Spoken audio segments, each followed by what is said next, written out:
MP Congress का Hindutva card. Kamal Nath के निवास पर सजेगा कृष्ण दरबार। राम मंदिर निर्माण की शुरुआत पर किया था हनुमान चालीसा का पाठ। भोपाल में श्री कृष्ण जन्माष्टमी की तैयारियां। श्री कृष्ण प्रणामी मंदिर में जोर शोर से चल रही तैयारियां। आत्मनिर्भर एमपी पर वेबिनार के अंतिम दिन हुआ मंथन। अर्थव्यवस्था और रोजगार विषय पर देश के विषय विशेषज्ञों ने दी राय। सीएम शिवराज ने कहा, लोकल के प्रोडक्ट को बना सकते हैं ब्रांड। 20 से 50 के फॉर्मूले पर सख्त हुई सरकार। 20 साल की नौकरी और 50 की उम्र पार कर चुके कर्मचारियों का परफॉर्मेंस होगा चेक। कोरोना संकट से बिगड़ी वित्तीय व्यवस्था के चलते सामान्य प्रशासन विभाग का आदेश।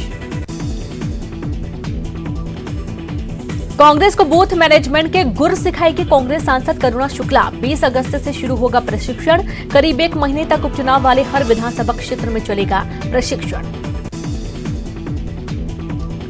भोपाल में बारिश से स्कूल में पानी भर गया। पुराने भोपाल के सरकारी हाई स्कूल में हर तरफ पानी ही पानी नजर आ रहा। कल से हो रही बारिश से कई इलाकों में जलभराव हो गया। मंगलवार को राजधानी में कोरोना के 107 नए पॉजिटिव मरीज मिले। 72 लोग एंटीजन टेस्ट से हुए डिटेक्ट। ऑफिस, बिजली कंपनी, टीबी अस्पताल, जीएमसी और एम्स से लगातार मिलते जा रहे संक्रमित। हमीदिया कॉलेज को जिला प्रशासन ने किया सील। कोरोना पॉजिटिव कर्मचारी मिलने के बाद किया गया सील। आगामी आदेश तक प्रोफेसर को महाविद्यालय न आने का मिला आदेश। स्वतंत्रता दिवस समारोह में पहली बार परेड में मार्च पास्ट नहीं करेंगी टुकड़ियां। अब तक परेड में 18 टुकड़ियां होती थी शामिल और इस बार केवल 8 दल ही परेड में रहेंगे मौजूद। स्काउट गाइड, एनसीसी, शौर्य दल की टुकड़ी नहीं होगी परेड में शामिल। मध्य प्रदेश में उत्तर पूर्व से उत्तर पश्चिम में बन रहा लो प्रेशर एरिया। राजधानी भोपाल में बरसेंगे बदरा। अगले 24 घंटों के लिए 18 जिलों में भारी बारिश का येलो अलर्ट मौसम विभाग ने किया जारी। और चलिए अब रुक करते हैं इंदौर टॉप 10 खबरों की तरफ, जहां मशहूर शायर राहत इंदौरी का निधन हुआ। अरविंद अस्पताल में उन्होंने अंतिम सांस ली। कोरोना का चल रहा था इलाज। शुगर और हार्ट पेशेंट थे राहत इंदौरी। निमोनिया के चलते फेफड़े में हो गया था इन्फेक्शन। इंदौर में जन्माष्टमी के मौके पर कांग्रेस पार्टी ने एक पोस्टर जारी कर पूर्व सीएम कमलनाथ को बताया अर्जुन। कांग्रेस के प्रदेश सचिव राकेश सिंह यादव द्वारा जारी पोस्टर में कहा गया कि मध्य प्रदेश में कौरवों का सर्वनाश महान योद्धा अर्जुन करेंगे। इतना ही नहीं, पोस्टर में सिंधिया को दुर्योधन भी बताया गया। अपनी मांगों को लेकर हड़ताल कर रहे ट्रांसपोर्ट एसोसिएशन ने आज इंदौर बाईपास पर चक्का जाम किया और सड़कों पर बैठकर सरकार के खिलाफ नारे लगाए। इस दौरान ट्रकों के हॉर्न बजाकर अपना विरोध प्रदर्शन किया। न्यायालय को खोलने की मांग को लेकर इंदौर जिला न्यायालय के बाहर वकीलों ने जमकर प्रदर्शन किया। इस दौरान वकीलों ने हाथों में तख्तियां लेकर नारेबाजी भी की। कोरोना के प्रति रोग प्रतिरोधक क्षमता का पता लगाने के लिए आज से इंदौर में सीरो सर्वे शुरू। 85 वार्डों में 170 लोगों की टीम 7 दिनों में 7000 घरों से ब्लड सैंपल करेगी इकट्ठा। सर्वे के दौरान उन लोगों के सैंपल्स लिए जाएंगे जिन्हें संक्रमण नहीं हुआ है और एक घर से सिर्फ एक सैंपल ही लिया जाएगा। इंदौर के एक भाजपा नेता की लापरवाही, परिवार के साथ ही कॉलोनी के लोगों को भी मुश्किल में डाला। राजेंद्र नगर क्षेत्र की मां विहार कॉलोनी निवासी कारोबारी और भाजपा नेता दीपक छोड़वानी ने राखी के पहले कम्युनिटी हॉल में लगातार की थी 3 पार्टियां और इसके बाद परिवार के 19 लोग हुए कोरोना संक्रमित। इंदौर में 2 महिलाओं के गले से चेन छीनकर बदमाश फरार। बाइक सवार बदमाशों ने दिया वारदात को अंजाम। लसूड़िया और तिलक नगर इलाके में वारदात। सीसीटीवी में कैद हुई बदमाश। ज्वाइंट कमिश्नर की पत्नी को बनाया आरोपियों ने निशाना। उपजेल देपालपुर से भागने का प्रयास करने वाले आरोपियों के खिलाफ अब देपालपुर पुलिस ने जेल से भागने का प्रकरण किया दर्ज। पुलिस अब आरोपियों को जल्द ही जेल से गिरफ्तार कर आगे की कार्रवाई करेगी और इसके साथ ही आरोपियों को अब उपजेल से सेंट्रल जेल शिफ्ट किया जाएगा। ऑपरेशन क्लीन माफिया के वक्त से जेल में बंद भूमाफिया राम सुमिरन कश्यप की बीमारी से मौत हो गई। कश्यप अपने भाई समेत धोखाधड़ी के मामले में पिछले कुछ माह से जेल में बंद था। सोमवार को उसे बीमारी के चलते एमवाई अस्पताल के कैदी वार्ड में भर्ती कराया गया था, जहां आज सुबह उसने दम तोड़ दिया। टाटपट्टी बाखल इलाके में स्वास्थ्य विभाग की टीम पर हमला करने वाले एक आरोपी को छतरीपुरा थाना पुलिस ने किया गिरफ्तार। टाटपट्टी बाखल इलाके में कोरोना संदिग्ध के सैंपल लेने गई टीम पर आरोपियों ने हमला बोल दिया था, तभी से यह आरोपी लंबे वक्त से फरार था। और चलिए अब रुक करते हैं ग्वालियर की टॉप 10 खबरों की तरफ, जहां जन्माष्टमी के लिए प्रशासन ने गाइडलाइन जारी की है और एक समय में 5 लोगों को मंदिरों में मिलेगा प्रवेश। भक्तों को सोशल डिस्टेंसिंग का पालन करना होगा। कांग्रेस के प्रदेश उपाध्यक्ष ब्रजमोहन परिहार का कोरोना से निधन हुआ। परिहार का दिल्ली के मेदांता अस्पताल में आज सुबह निधन हुआ। पिछले महीने ही परिहार को कांग्रेस ने प्रदेश उपाध्यक्ष बनाया था। ग्वालियर में भी ट्रांसपोर्टर की हड़ताल जारी। जिले में 1000 ट्रकों के चक्के थमे। ट्रांसपोर्टर की हड़ताल के चलते फल और सब्जियों के दामों में भारी उछाल आया। आम आदमी पार्टी ने आज ठेला व्यापारियों के साथ निगम कमिश्नर को ज्ञापन सौंपा। ठेला कारोबारियों ने मदाखलत अधिकारी शशिकांत शुक्ला की वसूली के विरोध में ज्ञापन दिया। ठेला व्यापारियों ने मदाखलत अधिकारी की निलंबित करने की मांग की है। ग्वालियर के कोविड अस्पताल में भर्ती मरीज गीत संगीत के जरिए कर रहे हैं मनोरंजन। आईटीएम हॉस्पिटल में मरीजों के गाना गाते वीडियो वायरल हुए। वीडियो में मरीज गाना गा रहे हैं और एक्टिंग भी करते दिखाई दिए। सुपर स्पेशलिटी हॉस्पिटल से छलांग लगाने वाली मरीज के बारे में नया खुलासा हुआ। धर्मेंद्र की 4 साल पहले हुई थी किडनी ट्रांसप्लांट। कोरोना से डिप्रेशन और पारिवारिक परिस्थितियों के चलते जान देने की थी कोशिश। अस्पताल में भर्ती धर्मेंद्र की हालत स्थिर।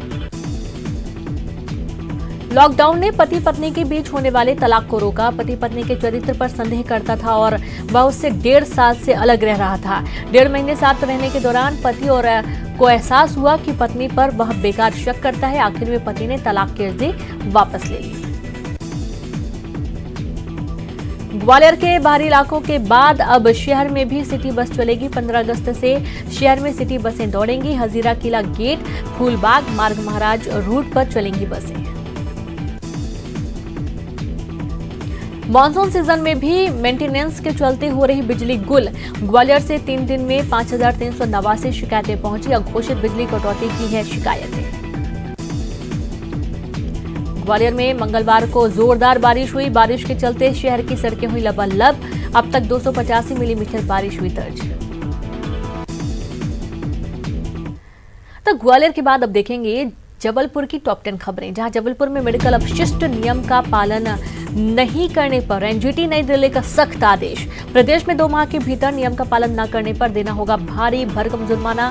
प्रतिमाह देना होगा 1 करोड़ का जुर्माना। कोरोना काल में मेडिकल वेस्ट पीपीई किट्स के डिस्पोजल में नियमों का पालन करने की सख्त हिदायत। सेना के रिज रोड का गेट बंद करने के मामले में मध्य प्रदेश हाईकोर्ट में सुनवाई हुई और इस दौरान हाईकोर्ट ने कैंट बोर्ड से पूछा कि वह रिज रोड के रखरखाव में कितनी राशि खर्च करते हैं। अगली सुनवाई 24 अगस्त को होगी। प्रदेश सरकार और परिवहन विभाग की नीतियों से नाराज होकर प्रदेश के ट्रक ऑनर्स 3 दिवसीय हड़ताल पर। सोमवार से शुरू हुई हड़ताल के दौरान प्रदेश में लगभग 7 लाख ट्रकों के पहिए जाम हुए, जिससे परिवहन और आवश्यक वस्तुओं के परिवहन पर असर दिखना शुरू हो गया। अयोध्या में राम मंदिर निर्माण के शिलान्यास के बाद अब मस्जिद निर्माण का मुद्दा उठा। जबलपुर के मुस्लिम नेताओं ने सुन्नी सेंट्रल वक्फ बोर्ड और Indo Islamic cultural foundation trust को पत्र लिखा। जबलपुर में पिछले 2 दिन हुई तेज बारिश के बाद जगह जगह जल भराव की स्थिति। लोगों को परेशानी हो रही है। कुछ स्थानों पर पानी के चलते लोग हादसे का भी शिकार हुए। शहर में 100 से ज्यादा पुरानी इमारतें हो सकती हैं कभी भी धराशायी। निगम नहीं कर रहा कोई कार्रवाई।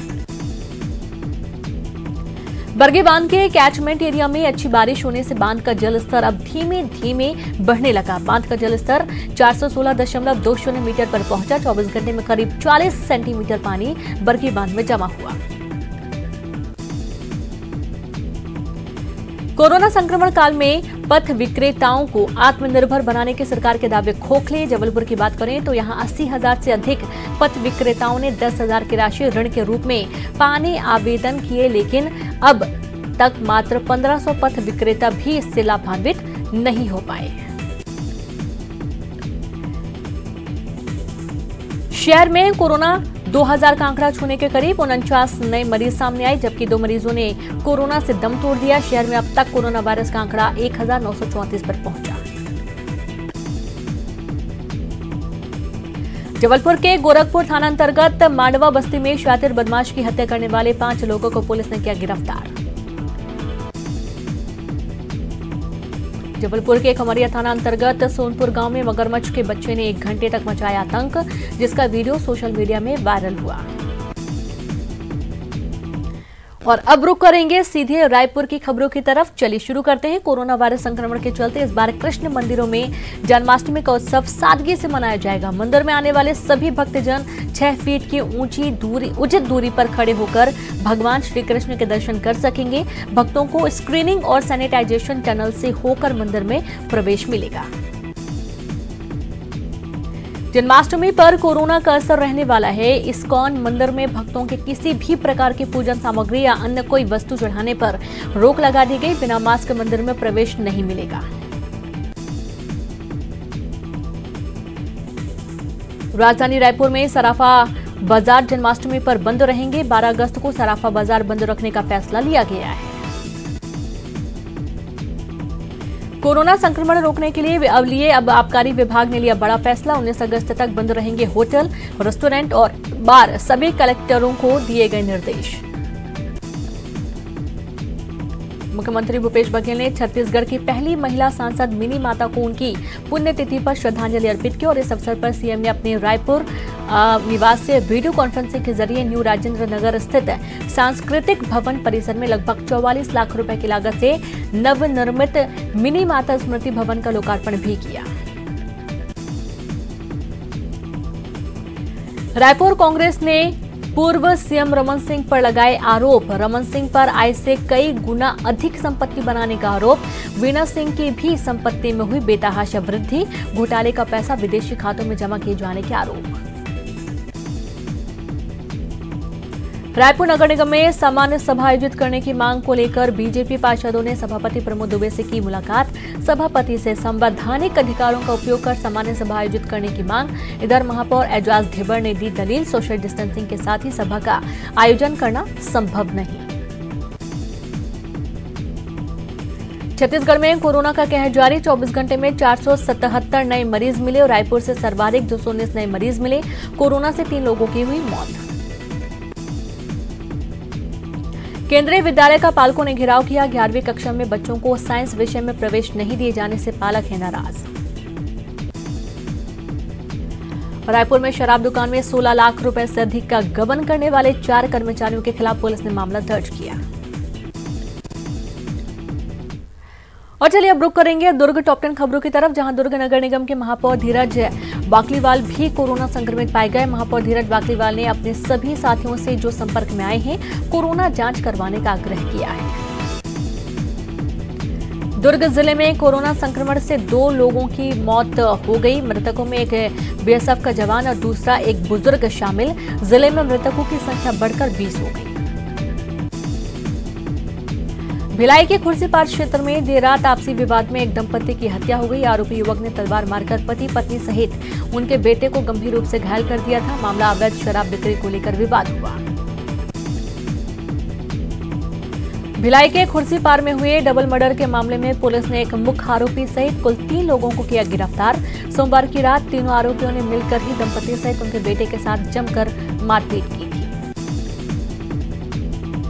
दुर्ग के पोटिया कला में एक युवक ने फांसी लगाकर आत्महत्या कर ली। बताया जाता है कि युवक कुछ समय से उसका विवाह नहीं होने के कारण परेशान था। वहीं वो नशे का भी आदी था। पुलिस मामले की कर रही जांच। सांप के डसने से दुर्ग के डुंडेरा में रहने वाली एक मासूम बच्ची की मौत हो गई। घटना के बाद परिजन ओजस्वी को अस्पताल भी लेकर गए, लेकिन उसे चिकित्सकों ने मृत घोषित कर दिया। भिलाई शहर के नागरिकों की वर्तमान और भविष्य की जरूरतों को पूरा करने के लिए बनाए जा रहे 66 MLD जल शुद्धिकरण प्लांट का काम पूरा। इस प्लांट के माध्यम से 46,000 लोगों तक शुद्ध जल पहुंच सकेगा। नगर निगम भिलाई प्रशासन स्वच्छ भारत मिशन के मानकों के मुताबिक शहर को स्वच्छ एवं सुंदर शहर बनाने प्रयासरत और इसी के तहत हाल में आरंभ किए गए पावर हाउस अंडरब्रिज में की जा रही आकर्षक पेंटिंग। भिलाई नगर पालिक निगम प्रशासन के लिए सुनहरा खाद आय का बड़ा स्रोत साबित हो रहा और इससे निगम प्रशासन ने 1 साल के भीतर 80 लाख रुपए का राजस्व जुटाया। घरों से SLRM सेंटर में पहुंचने वाले गीला कचरे से बनी सुनहरा खाद की क्वालिटी इतनी अच्छी है कि एजेंसियां हाथों हाथ खरीदने के लिए तैयार हैं। भिलाई की एक और प्रतिभावान छात्रा नुपुर बघेल ने अमेरिका में अपनी प्रतिभा का लोहा मनवाया। नुपुर का चयन USA के कैलिफोर्निया की कंपनी फेसबुक में सॉफ्टवेयर इंजीनियर के रूप में हुआ है, जहां नुपुर को 1.5 करोड़ रुपए का वार्षिक पैकेज मिलेगा। और एक छोटा सा ब्रेक।